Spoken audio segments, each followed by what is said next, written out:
Hola chicos, muy buen día. Estamos aquí nuevamente. Ayer avancé la lectura del séptimo día, pero me faltó una parte, entonces no lo subí por esa razón. Pero hoy estamos aquí. Vamos a leer el capítulo 7.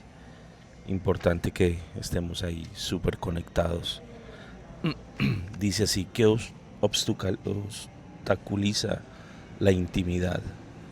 Que obstaculiza la intimidad. Los engaños reciben consuelo de un conocimiento de Dios que simplemente no poseen. El temor del Señor es el fundamento de la intimidad con Dios.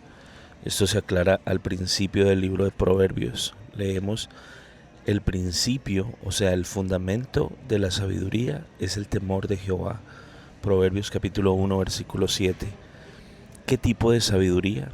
El escritor nos dice algunos versículos más adelante, en Proverbios 2:1-5.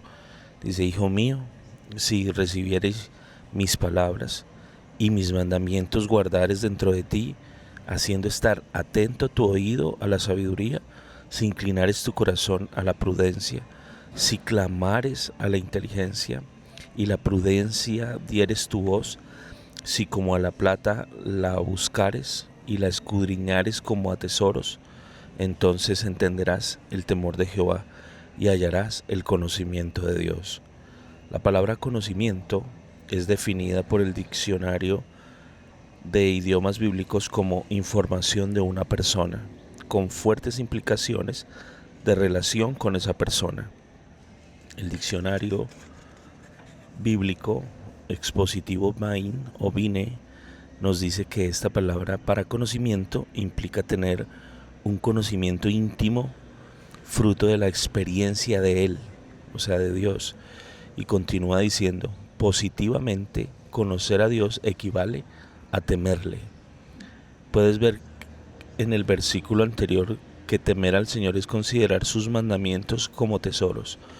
Considerar sus mandamientos como tesoros es inclinar tu oído a su palabra con toda la disposición a obedecerla sin importar las consecuencias. Lo opuesto a la intimidad es lo que está reservado para los que carecen de ese temor santo, porque Santiago nos dice que nos engañamos a nosotros mismos. Santiago 1:22.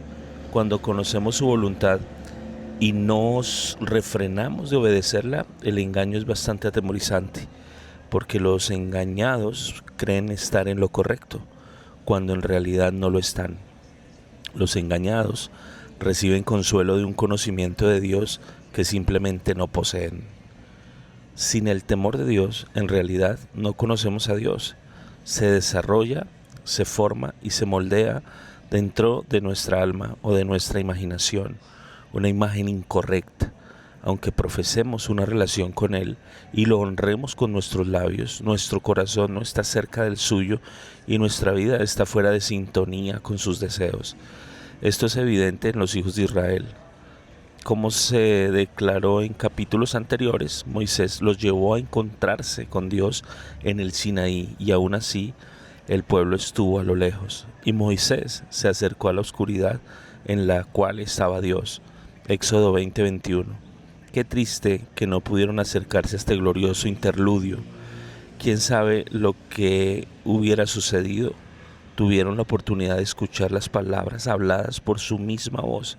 Sin embargo, como ya dije, no pudieron manejar su presencia porque no tenían temor de Dios en sus corazones y por lo tanto no podían guardar sus mandamientos. Deuteronomio 5:29. Decepcionado, Dios establece un mediador entre él y el pueblo. Le dice a Moisés: ve, desciende y subirás tú y Aarón contigo. Éxodo 19:24. Dios llamó a Moisés y a Aarón a sí mismo como mediadores. Ellos escucharían sus palabras para el pueblo y le llevarían sus palabras a él, bastante alejado de la intimidad original que él había planeado tener con su pueblo. No obstante, cuando seguimos leyendo a lo largo de Éxodo, descubrimos a Moisés arriba en la montaña y a Aarón solo en el campamento. Parece que comenzó a subir, pero finalmente terminó de vuelta entre el pueblo. ¿Por qué? Se sentía más cómodo en la presencia de la gente que en la presencia de Dios. Carecía del temor de Dios. Aarón temía más al hombre que a Dios y por lo tanto les servía. Finalmente terminaría dándole a la gente lo que quería y como estamos a punto de ver, no tomaría mucho tiempo. Moisés ha estado en el monte durante casi 40 días y leemos en Éxodo 32:1.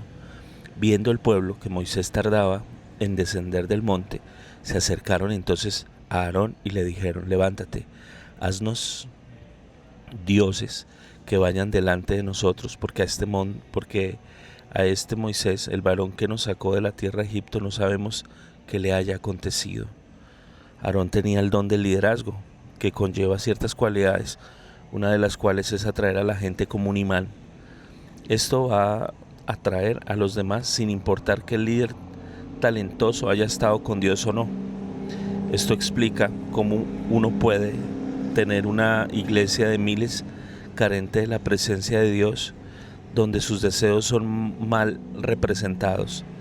Demasiado a menudo el líder que carece del temor del Señor utiliza sus dones dados por Dios para llevar a cabo los deseos de la gente y no los del Señor.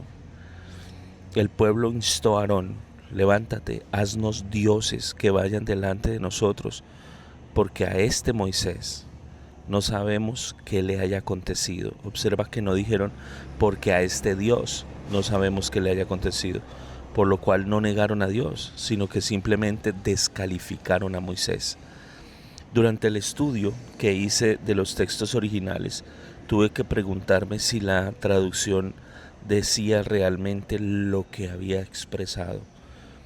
Utilizaron la palabra dioses, no obstante, la palabra hebrea para dioses es Elohim. Esta palabra se encuentra 1006 veces en el Antiguo Testamento. Aproximadamente 2350 de sus ocurrencias, más del 90%, se refiere al Dios Todopoderoso, al que servimos.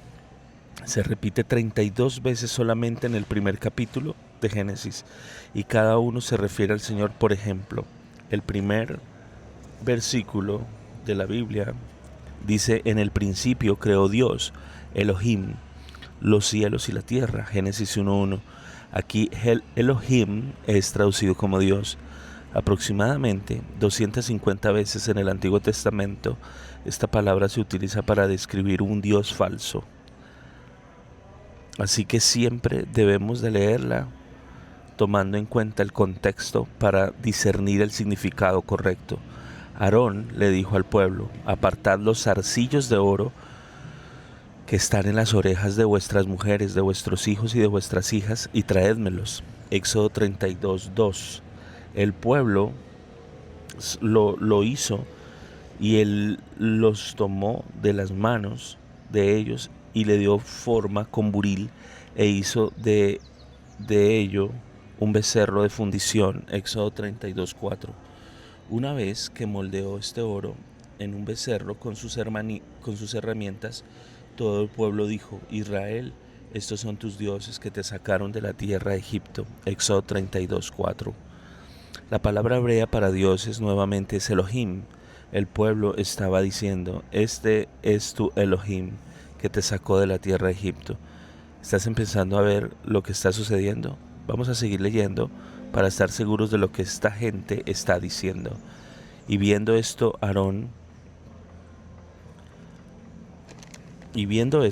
edificó un altar delante del becerro y pregonó Aarón y dijo: mañana será fiesta para Jehová.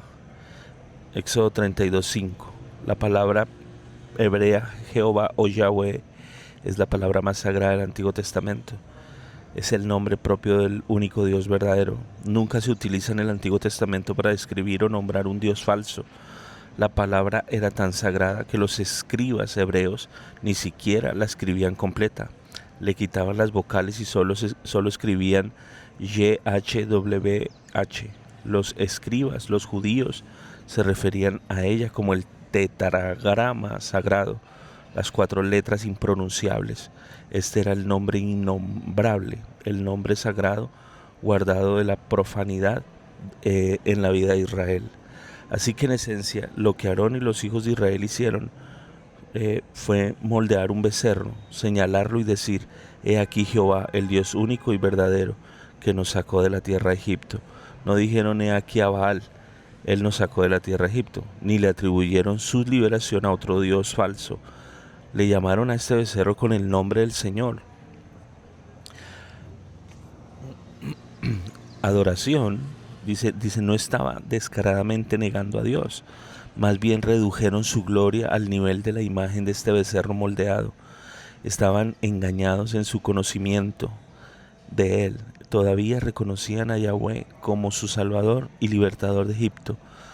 Tampoco negaban su poder sanador, solo cambiaron la imagen de su persona. Si seguimos leyendo, descubrimos, Éxodo 32:6, y al día siguiente madrugaron y ofrecieron holocaustos y presentaron ofrendas de paz, y se sentó el pueblo a comer y a beber y se levantó a regocijarse. Observa que trajeron los holocaustos. ¿Por qué trajeron ofrendas? Para honrar al que profesaban servir, a Yahvé, a Yahweh. Después de una presentación de ofrendas o adoración, se regocijaron en sus apetitos carnales. La Nueva Versión Internacional dice que el pueblo se entregó al desenfreno. ¿Podría esto estar sucediendo en la actualidad? ¿Existirán personas que hayan sido salvadas del mundo por su gracia salvadora, que carezcan de temor santo y clamen a un Jesús que han formado en su imaginación?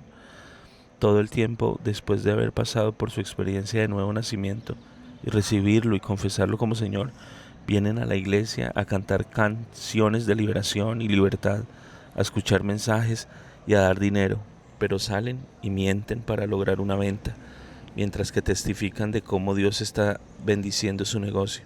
Posiblemente chismean acerca de su pastor y de otros, justificándolo con: bueno, es la verdad, y los demás lo saben.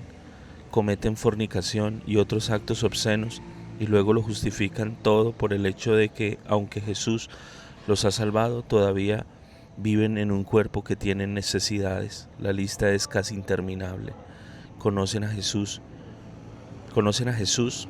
Pregúntales dónde te van a contestar enfáticamente que sí. Están engañados, están confesando al que está sentado a la diestra de la majestad en las alturas, o a un Jesús que ellos crearon a su propia imagen, que les da lo que ellos quieren. Sobre todo nos identificamos con alguna de estas cosas. Vas a descubrir que cuando la gente carece del temor de Dios, clama a Él, pero se inclina hacia los apetitos carnales, y la carne está en enemistad contra Dios porque no se sujeta a su voluntad. Romanos 8, 5, 7.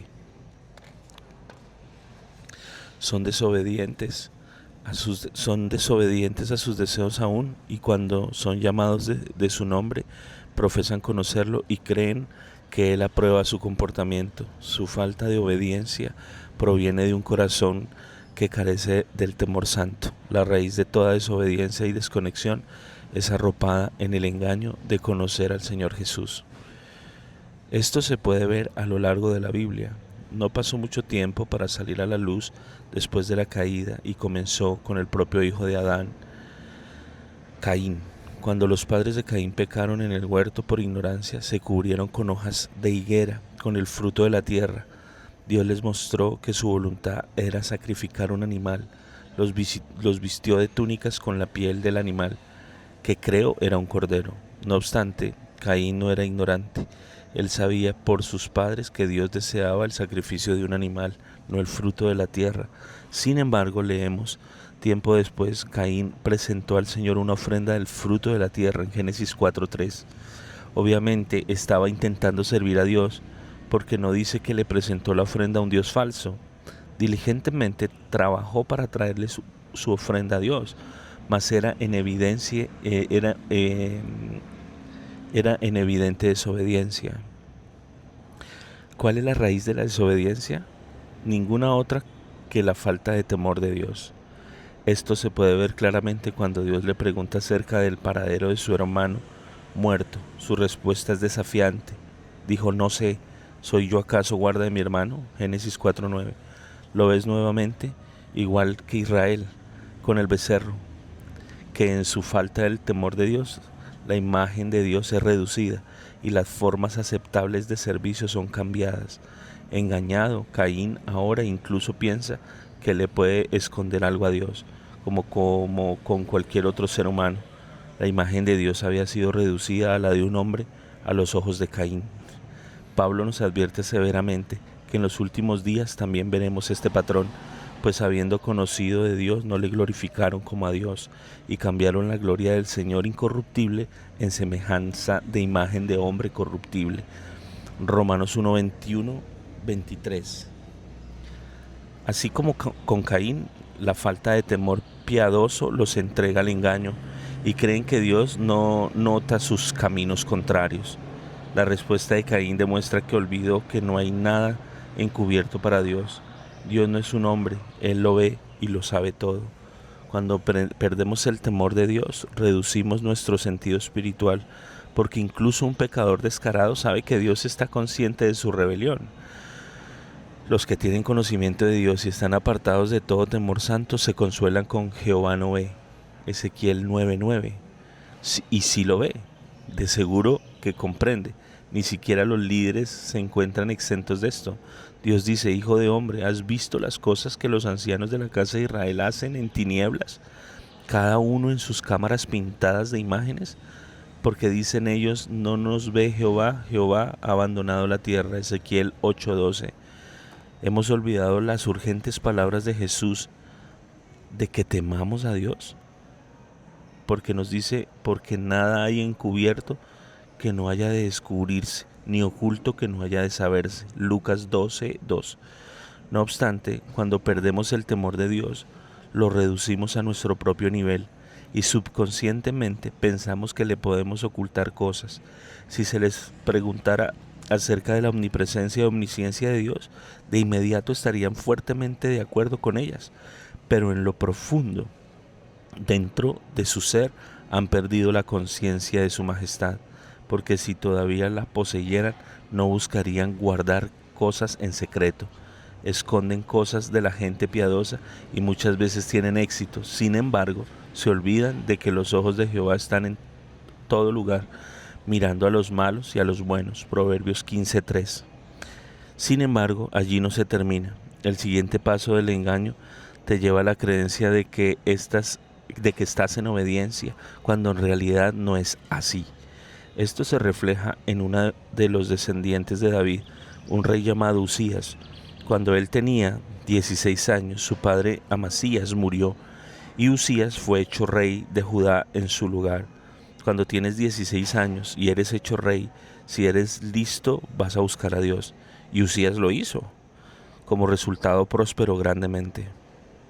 Durante muchos años disfrutó abundancia y éxito. Y entonces leemos: y su fama se extendió lejos, porque fue ayudado maravillosamente hasta hacerse poderoso. Segunda de Crónicas 26:15. Pero cuando el rey Usías se hizo poderoso, su corazón se llenó de orgullo. El orgullo y el temor de Dios se oponen el uno al otro. Cuando un corazón carece de temor santo, cultiva orgullo. Lee cuidadosamente lo que sucedió. Segunda de Crónicas 26:16 al 19.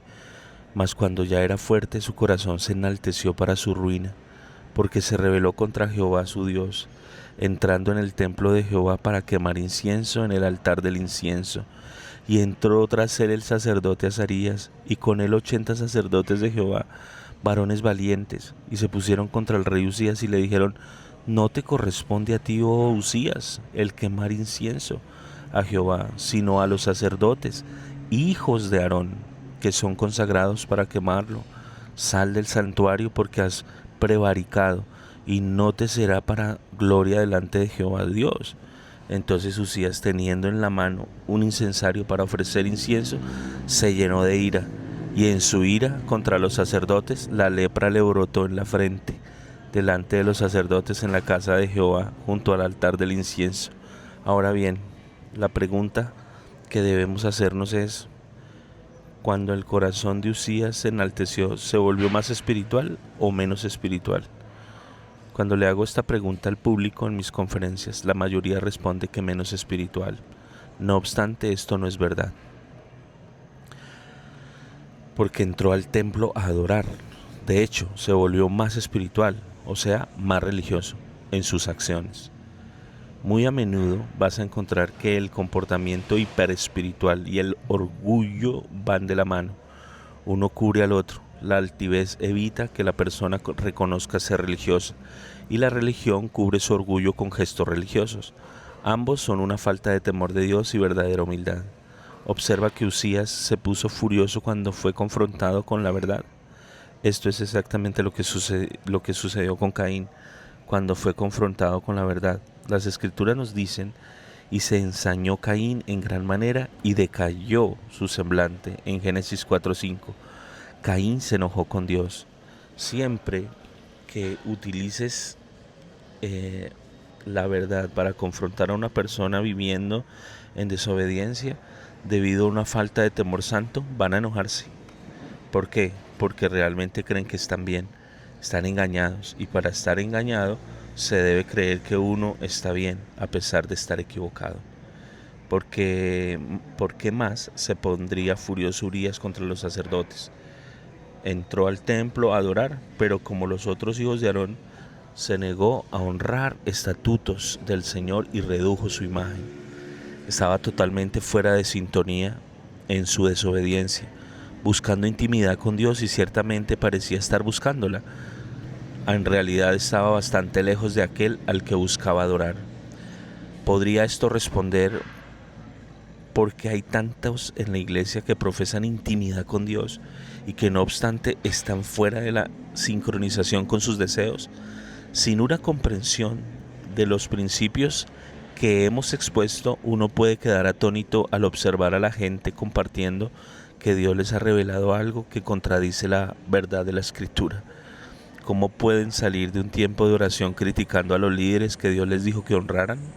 Si te aventuras a decirles lo que dicen las Escrituras, se enojan. Piensan que uno está fuera de sintonía y que no es espiritual, cuando en realidad ellos son los que están oponiéndose a su camino, a sus caminos. Como líder, numerosas ocasiones he tenido la oportunidad de hablar con personas que me han compartido lo que ellas piensan que Dios les ha revelado. Y mi espíritu se contrista. Como están convencidos que los escucharon de parte de Dios, rechazan cualquier palabra que les comparto de las Escrituras.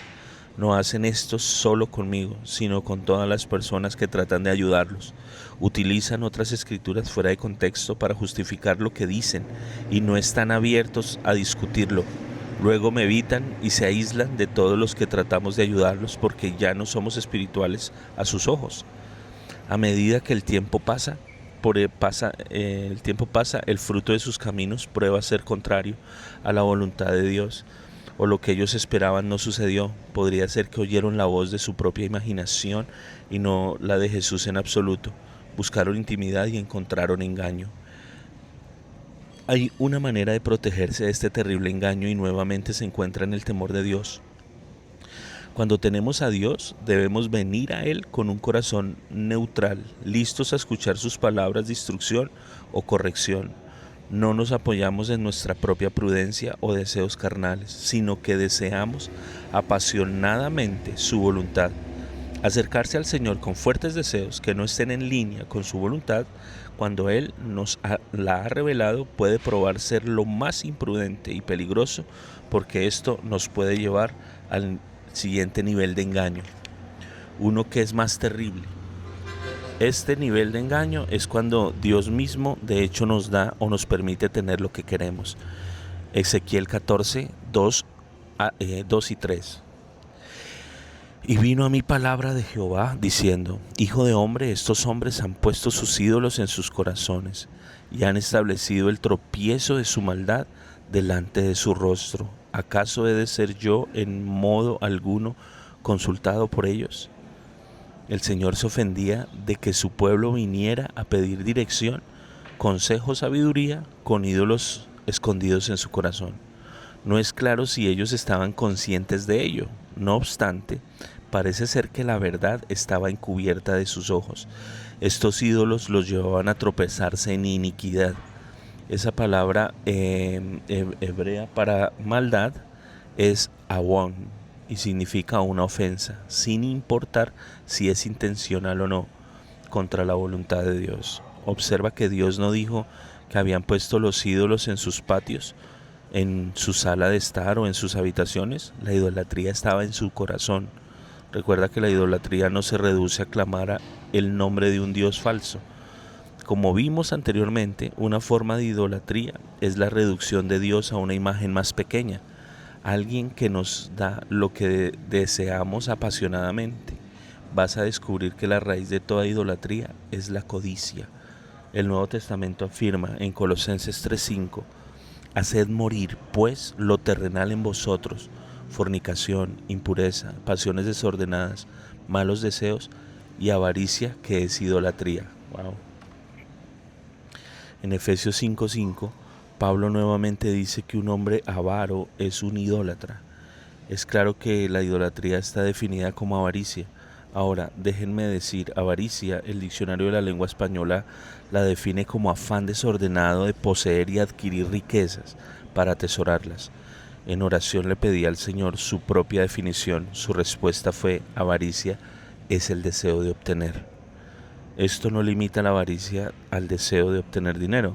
Esto abarca posesiones, posición, comodidad, aceptación, placer, poder, lujuria sexual y demás. La avaricia es el estado en el que nos encontramos cuando no tenemos contentamiento. Wow. Luchamos porque carecemos de la paz o del descanso que Dios nos ha dado. A sabiendas o por ignorancia nos resistimos a su plan o a su proceso en nuestra propia vida. Por esta razón se nos dice: sean vuestras costumbres sin avaricia, contentos con lo que tenéis ahora, porque Él dijo: no te desampararé ni te dejaré. Hebreos 13:5. Cuando vivimos en la certeza de que en tu presencia hay plenitud de gozo y delicias a tu diestra para siempre, como lo dice el Salmo 16:11, no vamos a buscar realizarnos fuera de su presencia o con un plan para nosotros o su plan para nosotros. La avaricia mora en medio de la iniquidad y es alimentada por un deseo incesante. Esto describe perfectamente a los hijos de Israel cuando salieron de Egipto. Continuamente se esforzaban por alcanzar lo que pensaban que era mejor para ellos, sin importar que Dios les hubiera dado a conocer su voluntad. No les gustó el proceso que Dios escogió para prepararlos a tomar la tierra prometida, y se quejaron de las condiciones, del agua, de la comida y demás. Carecían de temor santo, y su corazón estaba maduro para cultivar avaricia. Cuando Dios se manifestó, corrieron a buscar refugio, anhelando esconder la verdad de que sus deseos secretos de placer y ganancia habían superado su deseo por Dios mismo. Una vez que Dios y Moisés se retiraron juntos, el pueblo pudo moldear a Dios en una imagen que les pudiera dar sus deseos avaros. Lo interesante es que todo revolvía alrededor del oro. Este amor al dinero se evidenció por su falta de contentamiento piadoso a su voluntad. Ahora estaban operando en la densa niebla del engaño. Como apostilla, la avaricia es la raíz de otras formas de idolatría también. Toda la humanidad es creada con un deseo innato de adorar a Dios. Sin embargo, muchos no quieren someterse al verdadero Creador, así que desarrollan un Dios falso. Pero ¿qué es lo que está en la raíz de este Dios falso? La respuesta está en quién lo creó: el hombre. Uf. Ahora el hombre adora a este falso Dios que finalmente le va a dar lo que él desea. Nuevamente, la raíz es la codicia. Conclusión: no importa la forma que tomen, todos los ídolos son una fuente. Toman el lugar que solo Dios se merece. Un ídolo puede servir como tu fuente de alegría, consuelo, paz, provisión y demás. Dios dice: no haréis para vosotros ídolos, ni escultura, ni os levantaréis estatua, ni pondréis en vuestra tierra piedra pintada, solo inclinaros a ella, porque yo soy Jehová vuestro Dios. Levítico 26:1. Nosotros somos los que nos hacemos el ídolo. Un ídolo es cualquier cosa que no ponemos que ponemos antes que Dios en nuestra vida. Es lo que amamos. Nos gusta en quien confiamos o a lo que le damos más atención que al Señor. Un ídolo es donde tomas tus fuerzas a lo que le dedicas tus esfuerzos. Un creyente entra en idolatría cuando permite que su corazón se inquiete con descontento y busca satisfacción fuera de la voluntad de Dios para su vida. Nuevamente, el saldo final es avaricia. De regreso a las palabras de Dios para Ezequiel, se lamenta del hecho de su propio pueblo, buscara su ayuda con ídolos en su corazón. Querían que Dios les diera lo que ellos deseaban de manera egoísta, en lugar de buscar su voluntad. No es nada distinto de los adolescentes que esperan que sus padres estén de acuerdo con sus ideas, en lugar de buscar la sabiduría de sus padres, y fracasan en darse cuenta de que sus padres saben más y que solo quieren lo mejor para ellos. La respuesta de Dios para Ezequiel es tanto alarmante como sorprendente. Le dice directamente a Ezequiel que cuando alguien venga a él con codicia en su corazón, yo Jehová responderé al que viniere conforme a la multitud de sus ídolos. Ezequiel 14:4. Responderé conforme a la multitud de sus ídolos. La Biblia de las Américas lo dice de esta manera: yo, el Señor, le responderé entonces de acuerdo con la multitud de sus ídolos. Esto es evidente en la vida de Balaán. Él era un profeta de Jehová, no de un Dios falso, sino del mismo Señor que servimos. Su ministerio profético era tan poderoso que llegó a oídos de reyes. Cierto rey en particular era Balac, rey de Moab y de Madián. Los pueblos de Madián y de Moab estaban aterrados porque Israel acababa de vencer a la nación más poderosa del mundo, Egipto, y ahora estaban acampados en la llanura de Moab. La gente pensaba que si Egipto pudo ser destruido con tanta facilidad, no tendrían problemas en hacerle lo mismo a ellos. El temor era prevaleciente y llegó incluso hasta el palacio del rey. El rey Balac tenía un plan. Él entendía que la persona a la que este gran profeta Balaam bendecía era bendita, y a quien maldecía quedaba maldita. Envió nobles con una gran ofrenda para Balaam, quienes le rogaron que regresara con ellos para que estuviera al lado del rey y maldijera a Israel desde los lugares altos de Moab. Balaam estaba intrigado.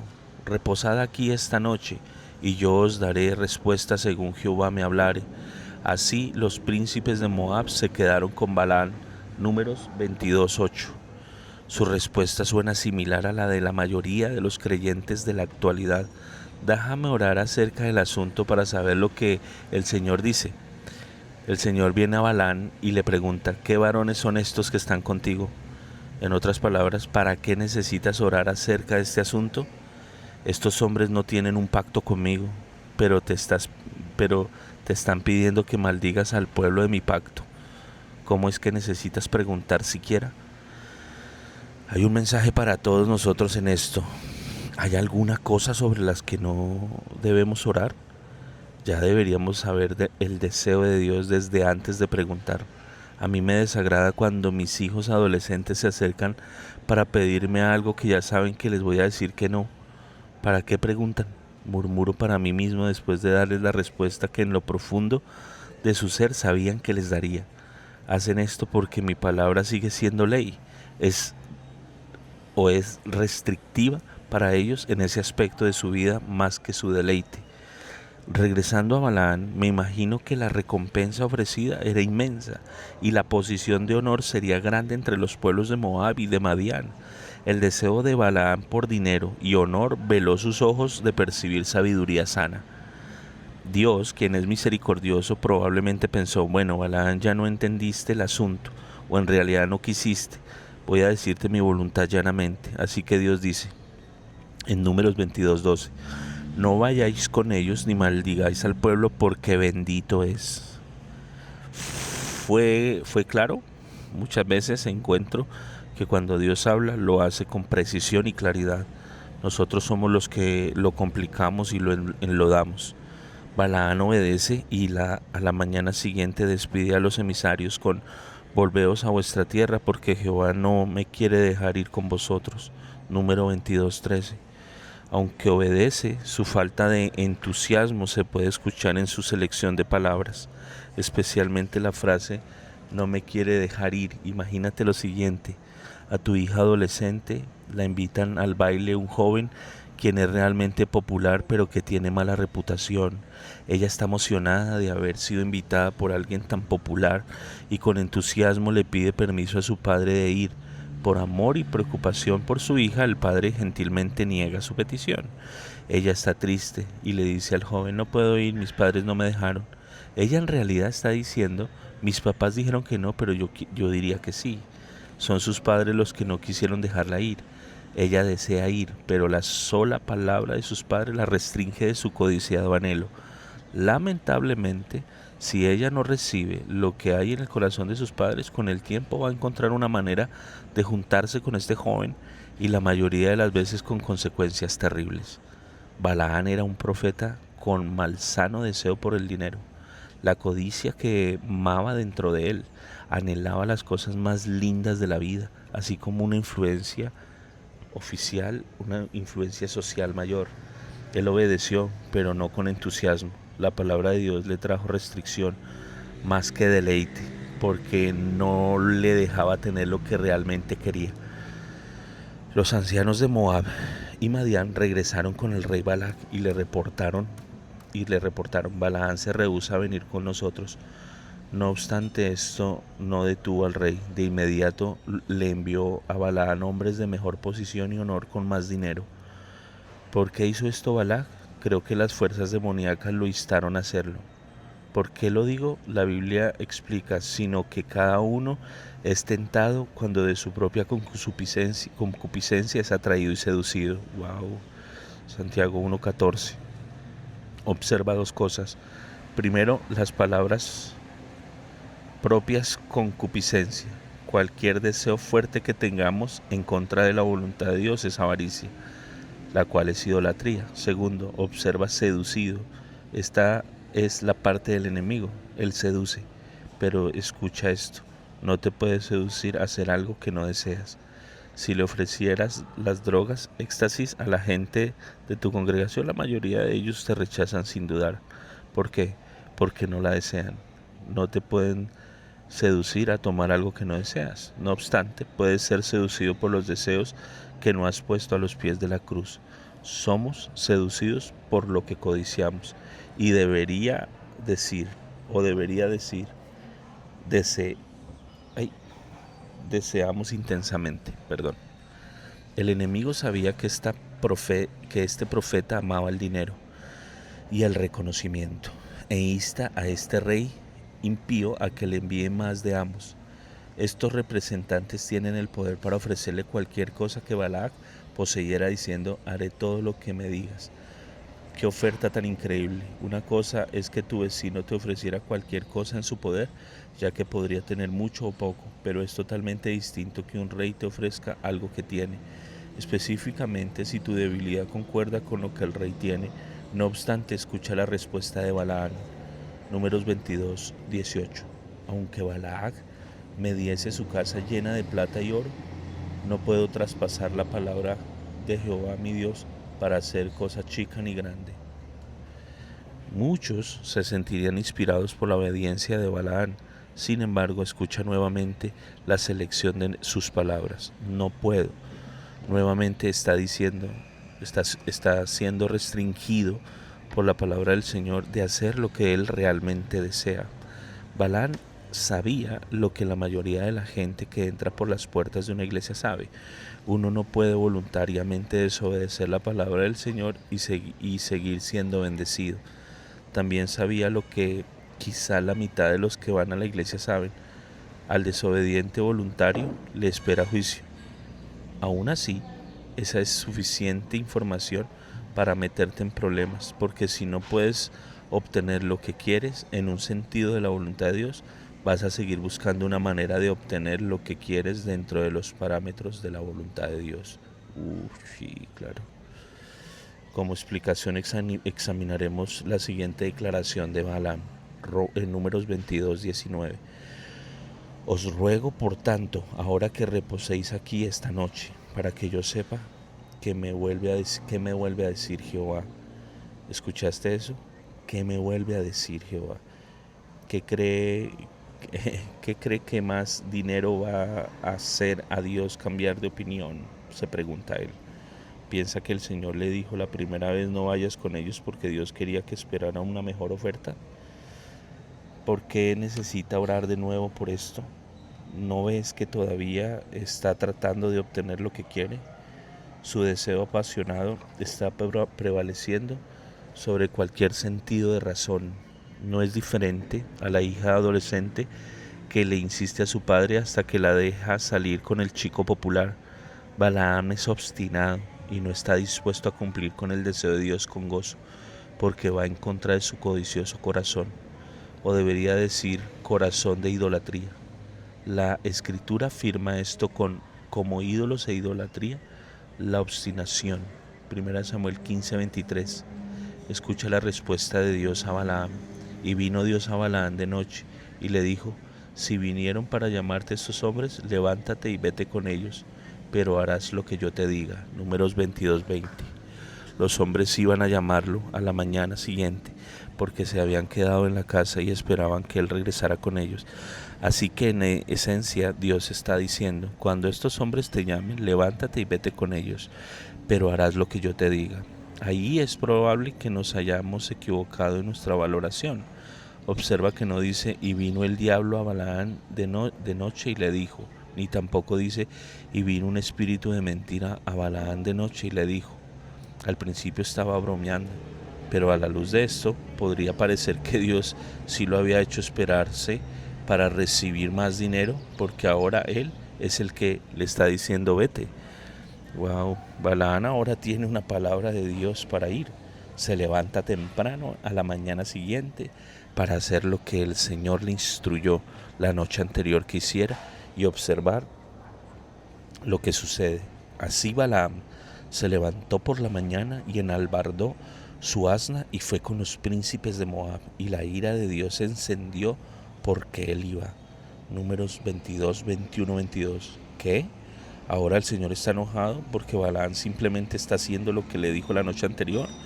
Sabemos que Dios no es esquizofrénico ni bipolar, así que ¿cómo explicamos esto? La respuesta se encuentra en las palabras de Dios a Ezequiel. Recuerdan que el Señor dice: cuando los suyos vinieran a él con codicia en su corazón, yo Jehová responderé al que viniere conforme a la multitud de sus ídolos. Wow, esto es lo que muchos en la iglesia no saben o no entienden. Si realmente queremos algo y si lo seguimos codiciando cuando Dios ya nos ha revelado su deseo, muy posiblemente nos lo dé incluso cuando vaya en contra de su voluntad, incluso cuando sabe que más tarde seremos juzgados por recibirlo. En este punto quizá te encuentres perplejo, pero considera a Israel. Ellos querían un rey. Samuel vino al Señor con esta solicitud y Dios le hizo saber que su deseo era que ellos no tuvieran rey.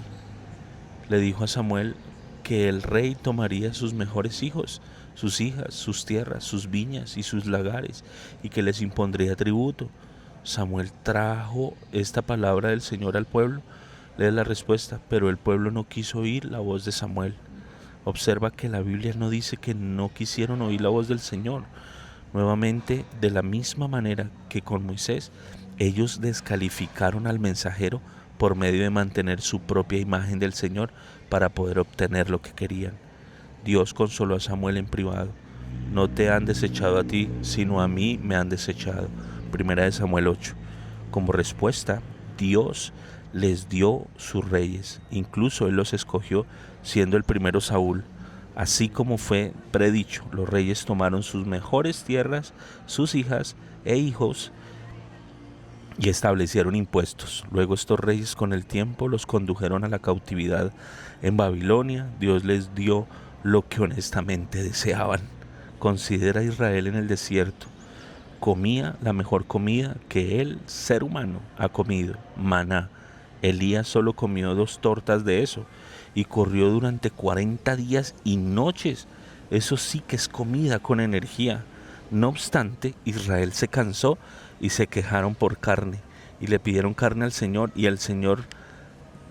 Él les dio lo que pidieron. Salmo 106:15. Nuevamente se les concedieron sus deseos codiciosos. De hecho, se las tragó, perdón, perdón. De hecho, se las trajo de manera milagrosa. Movió el solano en el cielo y trajo con su poder el viento sur e hizo llover sobre ellos carne como polvo, como arena del mar, aves que vuelan. Les hizo caer en medio del campamento alrededor de sus tiendas. Salmo 78, 26, 28. Hicieron una petición. Dios se las concedió por medio de lo milagroso con su poder. Trajo al desierto suficientes codornices para alimentar 3 millones de personas. Eso sí es un milagro asombroso, porque las codornices no viven en el desierto. No solo esto, sino que además no tenían ni armas ni perros. Qué gran milagro. Sin embargo, observa lo que sucede. Comieron y se saciaron. Les cumplió pues su deseo. No habían quitado de sí su anhelo. Aún estaba la comida en su boca cuando vino sobre ellos el furor de Dios e hizo morir a los más robustos de ellos y derribó a los escogidos de Israel. Salmo 78, 29, 31. Milagrosamente provee su deseo, pero antes de que terminaran, su juicio cayó sobre ellos.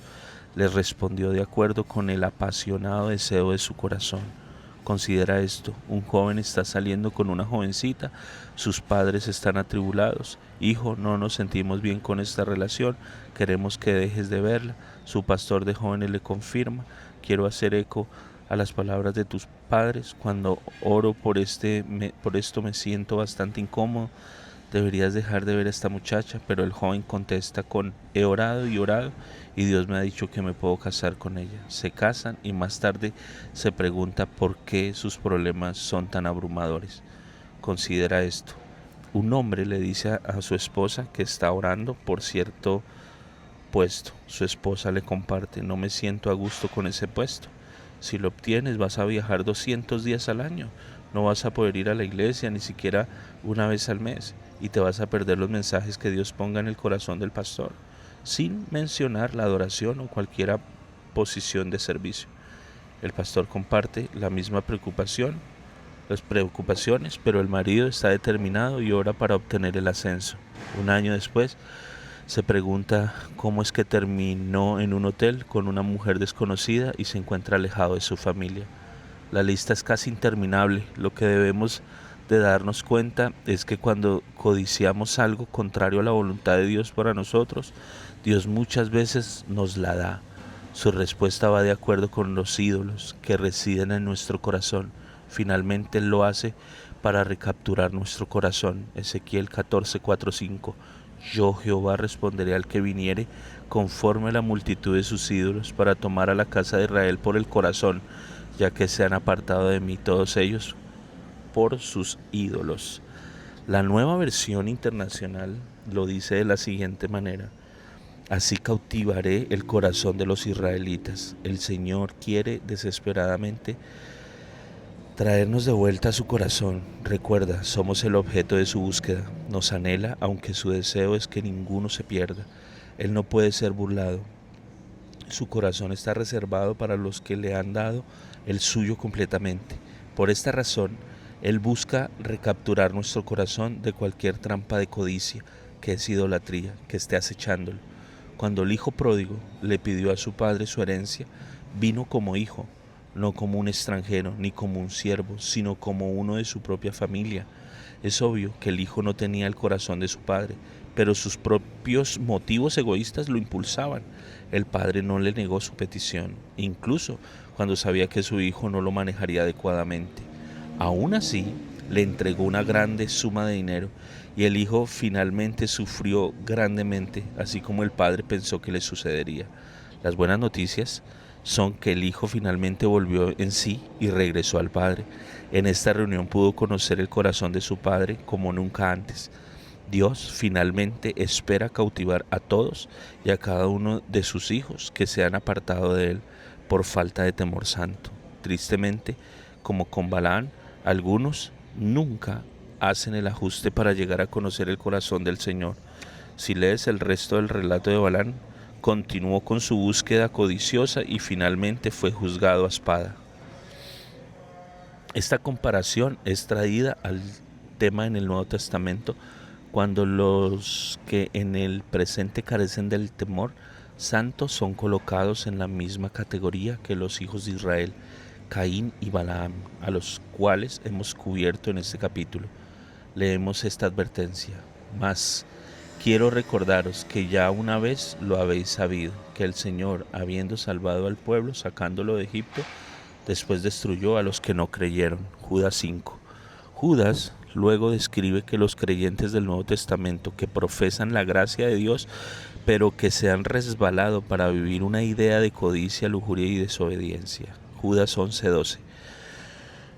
Así hay de ellos, porque han seguido el camino de Caín y se lanzaron por lucro en el error de Balaam y perecieron en la contradicción de Coré. Estos son manchas en vuestros ágapes, que comiendo impúdicamente con vosotros se apacientan a sí mismos. Observa que son manchas en nuestros ágapes, que en la actualidad podría referirse a las reuniones de nuestras iglesias. Nunca debemos olvidar que Jesús vino por su novia, su amante íntima, que se ha mantenido sin mancha de los deseos del mundo. Pero Judas dice que estos creyentes profesantes, comiendo impúdicamente con ustedes, se apacientan a sí mismos, desean las bendiciones e incluso la cercanía con el Señor, pero carecen del temor de Dios, están engañados y su engaño solo seguirá creciendo si no se vuelven al corazón de Dios con temor santo y amor. Déjame voltear esto. El autor de Hebreos dice: pero nosotros no somos de los que retroceden para perdición, sino de los que tienen fe para preservación del alma. Hebreos capítulo 10, 39. Estoy convencido que la razón por la que ahora lees este libro y estás dispuesto a sondear tu corazón es porque no solo deseas caminar en intimidad con Dios, sino que deseas con todo tu corazón agradarlo, de hecho y en verdad, no solo en intenciones y palabras. Por esta razón se nos dice en Filipenses 13: por tanto, amados míos, como siempre habéis obedecido, no como en mi presencia solamente, sino mucho más ahora en mi ausencia, ocupaos en vuestra salvación con temor y temblor, porque Dios es el que en vosotros produce así el querer como el hacer por su buena voluntad. Los que caminan en temor santo van a obedecer cuando sientan la presencia de Dios, así como cuando no la sientan. Son perseverantes, incluso cuando pareciere que Dios los ha abandonado, lo cual jamás hará. El Señor es atraído por los que caminan en temor santo y los faculta no solo para querer, sino para hacer lo que le agrada.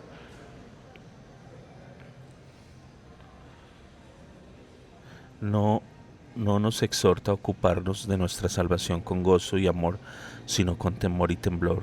Nuevamente, el temor de Dios es crucial y produce obediencia incondicional en nuestro corazón, así como en nuestras acciones. Lo que he escrito en este capítulo lo deja uno perplejo. No obstante, Pablo nos dice que para presentar a cada creyente perfecto en Cristo debemos amonestar así como enseñar. Colosenses 1:28. Las advertencias a primera vista quizá no parezcan ser positivas, sin embargo, al final salvan la vida y producen frutos si son escuchadas. Yo disfruto escuchar yo disfruto escuchar palabras alegres y optimistas, pero también me doy cuenta de que muchos van a ver a los ministros en el día del juicio final y van a clamar: ¿por qué no me advirtieron? Estos predicadores temblarán si es que propagaron mensajes amigables o que apelan al buscador espiritual solo para ser dejados con las manos manchadas de sangre. Hice este comentario una vez en un servicio y más tarde un pastor vino enojado a mí y me dijo: ¿cómo te atreves a decir que un día la sangre de alguna persona estará en nuestras manos? Eso es lo que el Antiguo Testamento, eso es del Antiguo Testamento, eso no es gracia. Abrí mi Biblia y le señalé las palabras de Pablo. Por tanto, yo os protesto en el día de hoy que estoy limpio de la sangre de todos, porque he rehuido anunciaros todo el consejo de Dios. Por tanto, mirad vosotros.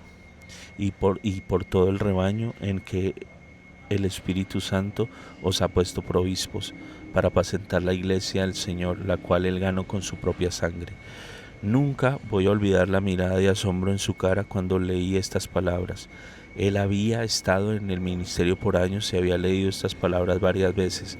Sin embargo, las vio por primera vez ese día. Se disculpó y conversamos unos minutos acerca de la importancia de no caer en la trampa de ser unilateral en nuestras predicaciones, siempre enfatizando lo positivo e incluso lo negativo. Necesitamos ser equilibrados y amonestar, así como enseñar. Este es el tiempo en el que Jesús advirtió que muchos, incluso los escogidos, podrían ser engañados. Dijo que el engaño prevalecería. Necesitamos escuchar dónde estamos para no caer. Necesitamos acercarnos con un corazón de temor santo, en lugar de un corazón descuidado, presa fácil al engaño. Nuestro Padre amoroso está por nosotros y nos ha dado todas las cosas que pertenecen a la vida y a la piedad. Nos ha dado gracia por medio de nuestro Señor Jesucristo para vivir en obediencia a su voluntad. Y es solo por medio de su temor santo que podemos tener verdadera intimidad. Wow, esto es muy poderoso. Creo que de las cosas más impactantes que he podido leer es ese tema de cuando Dios nos da conforme a los ídolos que tenemos. Creo que está muy claro lo que Dios habla en este libro a través de este autor, de cómo muchas veces nosotros escondemos unos deseos que no son correctos y somos obstinados por ellos y todo lo arreglamos y lo manejamos, lo manipulamos para alcanzarlo o desearlo, ¿no?